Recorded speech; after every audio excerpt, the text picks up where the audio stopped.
حدیث نمبر 4005، حضرت ابن عباس رضی اللہ تعالیٰ عنہ سے مروی ہے، فرماتے ہیں رسول اکرم صلی اللہ علیہ وسلم مدینہ طیبہ تشریف لائے تو لوگ 1 سال اور 2 سال کے ادھار پر پھلوں کی بیع کرتے تھے۔ آپ نے فرمایا، جو شخص کھجوروں میں بیع سلم کرے وہ معین ماپ، معین وزن سے اور معین مدت تک بیع کرے۔ حدیث نمبر 4006، حضرت ابن عباس رضی اللہ تعالیٰ عنہ سے مروی ہے، فرماتے ہیں رسول اکرم صلی اللہ علیہ وسلم مدینہ طیبہ تشریف لائے تو لوگ بیع سلم کرتے تھے۔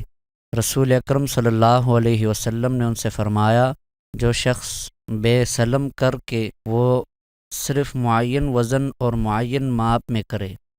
حدیث نمبر 4007، ایک اور سند سے بھی یہ روایت حسب سابق منقول ہے اور اس میں معین مدت کا ذکر نہیں۔